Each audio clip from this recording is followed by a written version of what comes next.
A gente vai falar um pouquinho sobre estrutura de decisão, estrutura de repetição, controle e repetição também. E agora eu vou trazer para você mais uma estrutura que te ajuda muito na programação orientada a objetos, que é uma estrutura muito utilizada também, que ela complementa ali de certa forma, ou às vezes ela é até mais aplicável, digamos assim, né? Ela é até mais recomendada do que o if e else que a gente acaba de ver, que é o switch. Vamos olhar no slide que você vai conhecer um pouquinho dessa estrutura. Então a gente tem aqui, ó, switch case e o switch case default, tá? Esse comando ele provê aí o que a gente chama de estrutura de seleção múltipla, ó, estrutura de seleção múltipla, baseada em algumas variáveis de controle, tá? Lembra do D condição e C comando, tá? Comando, que são as letrinhas que eu estou utilizando aqui. Então, ele vai se basear em variáveis de controle. Vamos lá para o slide. Aqui, nesse caso, eu tenho uma variável de controle. Ó. A gente vai olhar primeiro o switch case, tá?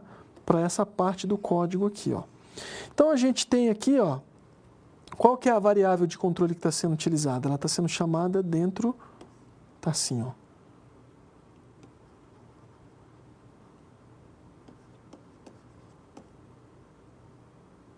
Olha lá, switch var, essa é a variável de controle.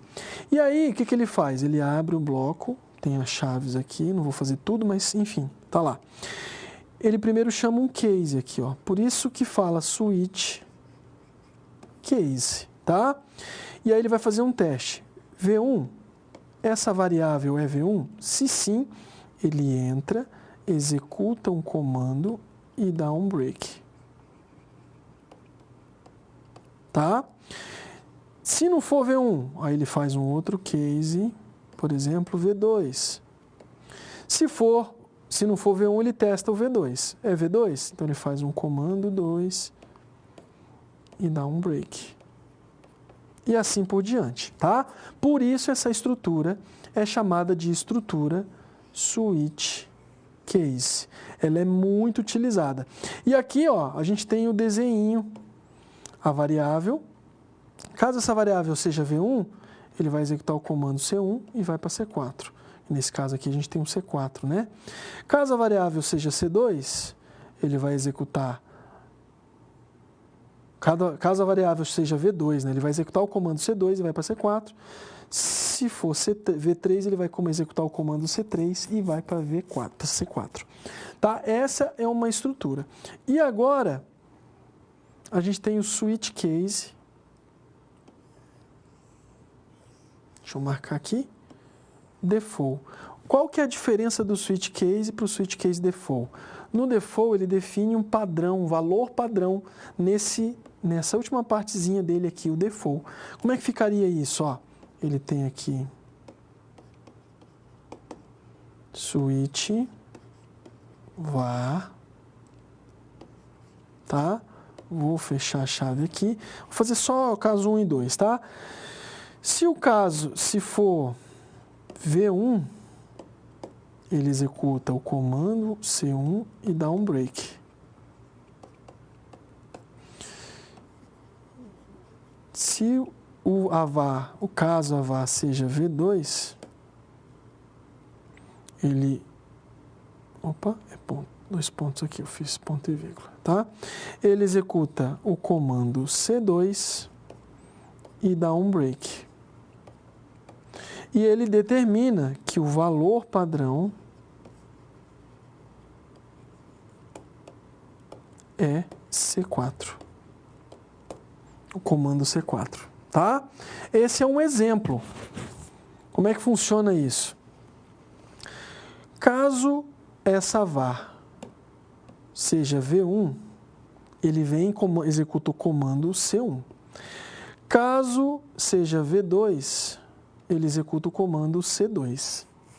Caso seja o V3, ele executa o comando C3. Senão, ele vai para o padrão aqui, que é o C4. Tá? O valor padrão é o C4. Isso que é legal aqui para você entender, né? E aí, por fim, ó, que ele tem aqui fora da estrutura, ele leva tudo para o C5, tá? Então, ele tem um comando padrão, caso nenhum desses outros 3 sejam atendidos, ele executa esse comando, que é um comando padrão, tá? Já no caso anterior, como não tem o default, o que ele faz? Se nenhum dos 3 são atendidos, ele vai direto para o C4 de fora, tá? Se esse não foi atendido, esse não foi atendido e esse não foi atendido, ele já vem e executa esse de fora, tá? Se esse não foi atendido, esse não foi atendido e esse não foi atendido, ele vai executar esse aqui para depois vir para esse de fora, porque ele tem definido um valor padrão no caso do switch case default, tá? Acho que isso é legal para ficar registrado, para que você não perca de vista a diferença entre switch case e switch case default. Perfeito? E a gente vai falar um pouquinho na sequência agora de requisições. Acho que é interessante você entender um pouquinho a diferença entre os tipos de requisições que a gente pode sofrer, a gente pode ter ali no código que a gente vai utilizar. Então, a gente vai falar basicamente de duas, que são as duas que nós temos possíveis, e qual é a distinção, assim como a gente acabou de fazer entre as duas estruturas de switch case e switch case default, qual é a diferença entre síncrono e assíncrono, tá? Vamos lá para o slide que eu vou explicar para você. Então, a requisição funciona assim, ó. A gente tem a síncrona e tem a assíncrona, perfeito? Requisição síncrona e requisição assíncrona. Como é que funciona a requisição síncrona, tá? Nesse tipo de requisição, cada operação deve ser concluída, ó, nesse tipo de requisição assíncrona, cada operação deve ser concluída para que uma nova operação possa ser realizada. Perfeito? O navegador ele precisa recarregar a página após enviar os dados. Ele precisa recarregar a página após enviar os dados. Isso numa requisição síncrona, tá? Já a requisição assíncrona, como é que funciona? Nesse tipo de requisição não é necessário aguardar o fim de uma operação. Não há necessidade de recarregar a página, tá? Então, eu trouxe um exemplo aqui. À medida que os dados são digitados, por exemplo, no formulário do navegador, né? O navegador envia as informações para o servidor sem a necessidade de recarregar a página. Na prática, não seria necessário o botão de salvar, por exemplo. Então, conforme você vai escrevendo, esses dados que você está escrevendo já estão sendo enviados automaticamente para o servidor. Essa é a diferença entre uma requisição síncrona e uma requisição assíncrona. É muito utilizado na programação orientada a objetos, no desenvolvimento de websites, com linguagem Java, em aplicações e etc. Porque a requisição nada mais é do que uma forma, requisição síncrona e assíncrona é uma forma de comunicação utilizada na programação, tá? Então ela pode acontecer de forma síncrona e de forma assíncrona. E essa é a diferença entre as duas formas de requisição que eu acabo de mencionar, lendo para você, explicando para você o conceito de cada uma e a distinção entre elas, tá bom? Vamos lá para o slide. E aí a gente tem alguns operadores aritméticos, tá? Acho que é legal. A gente vai falar de operadores aritméticos, operadores condicionais ali também. Mas os operadores eles são muito comuns na programação, porque com eles você consegue executar os cálculos que você precisa executar, realizar aí para cumprir com uma determinada condição, por exemplo, uma estrutura de decisão que você venha desenvolver aí para testar alguma coisa, tá? Então os operadores são necessários e a forma como a gente pode utilizar os operadores faz toda a diferença de acordo com a linguagem de programação, que eu acho que é isso que vale a pena, porque senão você pode falar assim para mim, mas Léo, eu já sei usar um sinal de mais, sei que é para somar, sei usar um sinal de menos, sei que é para subtrair, mas isso no contexto da programação tem um quê de diferença que é o que eu quero trazer para você agora. Vamos lá para o slide para você ver. Então, por exemplo, começando com os básicos, né? Um deles você já viu, que é o resto da divisão, que a gente chama aqui também de mod, tá? Mas vamos começar lá da soma. Somar é o mais do mesmo, né? Por exemplo, em Java, x mais y, um exemplo de número, 5 mais 3, eu tenho um resultado que é igual a 8, tá? Na subtração, x menos y, por exemplo, 5 menos 3, eu tenho um resultado que é igual a 2. E assim acontece com multiplicação e divisão. No caso do resto, o mod, como eu já mencionei, você tem, por exemplo, x mod y, x porcentagem y. Então, vamos supor que você divida 5 dividido por 3. O resto disso é 2. Ele vai pegar o 2, tá? Então, o mod ele vai sempre trazer o resultado. Então, vamos supor que você tem aqui 10 e você quer dividir o 10 por 2, tá? Então, 5 vezes 2, 10. Para 10 dá nada. O que o mod traz? Ele traz esse resultado aqui, tá? Perfeito? O zero, que é o resto dessa divisão, que é isso que o mod faz. Ele é muito útil em muitas áreas da programação que você precisa ficar atento com isso. Agora, nós temos os operadores relacionais, tá? E aí eu tenho uma jogada ali que a gente vai ver que na programação é possível de realizar, que é a junção de operadores aritméticos com operadores que os operadores relacionais ali, né? Por exemplo, um sinal de igual associado a um operador aritmético que ele vai dar um efeito na programação, e eu acho que é isso que você tem que levar em mente, tá? Vamos olhar os operadores relacionais para você ver como é que eu posso utilizar isso. Por exemplo, numa estrutura de decisão, a gente pode fazer o uso de operador, a gente vai fazer o uso de operador relacional sem sombra de dúvidas. Quando eu quero comparar um valor a outro, que nem eu fiz, né? Imagina que eu faço um if aqui e coloco, tem uma variável antes chamada num, e aí eu coloco aqui, ó, num é menor agora, né, que 10. Aí eu escrevo alguma coisa aqui, faço um comando. Posso escrever na tela sim, vou fazer fora da estrutura mesmo, tá? E else não. Se o número que foi colocado, então vamos supor que o número que foi colocado aqui ele seja 5, ó. Então o que tem aqui dentro é 5. 5 é menor que 10? Aí ele vai cair aqui. Porque 5 é menor que 10. Se não fosse, ele cairia aqui, tá? Mas como é que eu fiz? Como é que isso foi possível? Por causa de um operador relacional. Olha ele aqui, ó.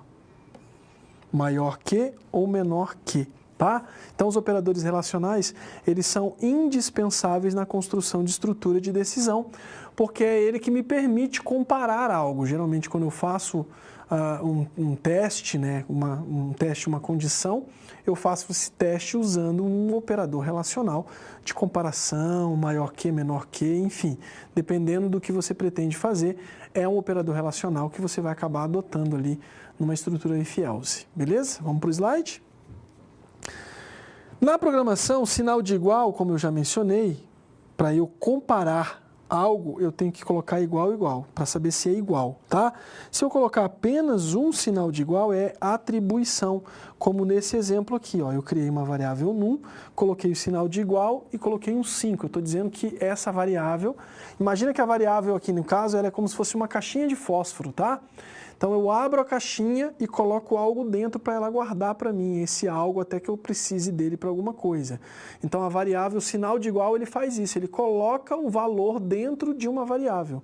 E essa variável é um espaço na memória que é reservado, que vai manter aquele valor enquanto o teu programa estiver sendo executado, tá bom? Então, nesse caso, o sinal de igual apenas uma vez, ele é atribuição. E aí eu quero comparar duas coisas para ver se elas são iguais, eu tenho que usar dois sinais de iguais juntos. Vamos lá para o slide. Dessa forma aqui, tá? Eu quero fazer uma comparação para ver se é diferente. Como é que eu faço isso? Exclamação e igual, tá? Bom, basicamente os operadores relacionais é isso que eu queria trazer para você. Eu tenho ainda operadores de atribuição, que eu já falei de um, e agora há pouco eu mencionei para você a junção de um operador aritmético com um operador relacional, por exemplo, relacional não, né? Um símbolo, como é o símbolo de igual, que é de atribuição. Então, imagina que eu queira fazer uma atribuição de adição. O que é essa atribuição de adição? Imagina aqui, ó, eu faço assim, ó, x mais igual 3. O que eu estou querendo dizer com isso? Eu estou querendo dizer com isso que eu estou fazendo x é igual a x mais 3. Ele mesmo mais o número 3, tá? O mesmo vale para o menos, ó. Então, x é igual a x menos 3. Então, para facilitar, para eu não precisar escrever tanto, você pode colocar a versão encurtada disso, tá? O exemplo encurtado. Esses dois primeiros aqui são muito comuns de serem utilizados, tá? Principalmente quando você vai fazer incremento de algum contador. Você cria no seu código, por exemplo, uma estrutura de repetição, você cria uma variável que vai ser um contador que vai contar quantas vezes aquela estrutura vai ser executada. Então, você pode incrementar esse contador usando esse operador de atribuição. É bem legal. Vamos lá para o slide? E aí, ó, o que eu estava falando de incremento, ó, mais ou mais x, né? Que ele incrementa o x em 1 e então utiliza o x na expressão atual, quando o x está no final. Quando o x está no começo, ele utiliza o x na expressão atual e então incrementa o x em 1. Acho que tem que ficar atento a isso, tá? A mesma regrinha vale para decremento. Se eu uso o x no final, ele decrementa x em 1 e então utiliza o x. Se eu uso o x no começo, ele utiliza o x com o valor que tiver naquele momento e então ele decrementa o x em 1. É nessa sequência que vai acontecer os operadores de incremento e decremento, usando mais e menos a variável ali, colocando a variável antes ou depois. Então, tem essa lógica, dependendo do que você pretende escrever, da lógica que você está empregando no código que você está escrevendo, você vai ter que escolher o operador de incremento da forma como você está escolhendo aqui, tá? Da forma que está disponível para você escolher. Vamos para o slide? Operadores lógicos, o E comercial duas vezes é como se fosse um E lógico, o barra é como se fosse um OU lógico, tá? E o exclamação, ele é a negação lógica, é o não, né? Quando a gente estuda lógica aí, a gente aprende esse conceitozinho aqui. E os tipos de dados que eu já mencionei, que a gente já vê, né? Quais são os tipos de dados falando da linguagem Java? Então, eu tenho tipos de dados em Java que são chamados os tipos de dados primitivos e tenho tipos de dados chamados tipos de dados derivados. Quais são os tipos de dados primitivos? A gente tem tipo lógico, tipo caractere e tipo numérico. Dentro de numérico eu tenho tipo inteiro e tipo real. No caso do tipo lógico, tenho o booleano ali, o boolean, né? Ou boolean, ou true e false, famoso true e false. O tipo caractere, char, tá? O tipo inteiro, byte, short, e dentro tenho int e long, tá? E o tipo real, float e double, tá? Que é um número quebrado, muito utilizado aí. E nos tipos derivados eu tenho string, integer e double. Tenho object e tenho um array, que eu posso utilizar em Java também, tá bom? E aqui uma estrutura de repetição. Como é que funciona uma estrutura de repetição? Eu tenho a estrutura for, eu tenho while e eu tenho do while, tá? Tá aqui, ó, for, while e o do while. Vamos no primeiro. Então, ele vai primeiro testar uma condição, ele vai criar uma variável, um contador, vai testar uma condição e vai incrementar ou decrementar esse contador e vai executar o comando. Quando ele fizer isso, sei lá, 3 vezes, ele faz isso 3 vezes e vem para fora, tá? Então, ó, valor, condição 1, verdadeiro, vai para o comando, decremento, volta. Comando, decremento, volta, até que ele chegou aqui. A variável que foi definida era 3. Ele chegou em 3, ele vai direto para fora e sai. O while é como se fosse um enquanto, né? Enquanto um valor que for verdadeiro, ele executa o comando. Depois que isso não for mais verdadeiro, ele vem para fora. Está aqui, ó. Enquanto isso for verdadeiro, ele executa esse comando. Quando isso não for mais verdadeiro, ele vem para fora, vai para o false. Perfeito? E o do é faça isso enquanto essa condição for verdadeira, tá? Depois que ele não for mais verdadeiro, ele sai para fora. E aqui está o exemplo, ó. Faça isso, ou faça isso enquanto essa condição for verdadeira. Enquanto ela for verdadeira, ele volta e faz isso. Ele volta e faz isso. Quando não for mais verdadeira, ele sai do laço. Perfeito? Isso é laço de repetição while, for e do while. E aí a gente tem o break e o contínuo, né? O programador pode quebrar ou interromper ali todo o fluxo de um laço de repetição a qualquer momento, tá? Ou, em vez disso, se ele desejar interromper parte de um trecho de código dentro de um loop, né? E ir diretamente para a estrutura de decisão. Para tanto, as palavras reservadas break e contínuo deverão ser utilizadas, respectivamente. Ou seja, o break, ele para a execução e o contínuo, ele continua essa execução. São palavras reservadas do Java que te permitem aí fazer isso, né? Parar uma execução de um comando, de um código, ou continuar com ela. Break e contínuo, tá bom? Vamos lá para o slide.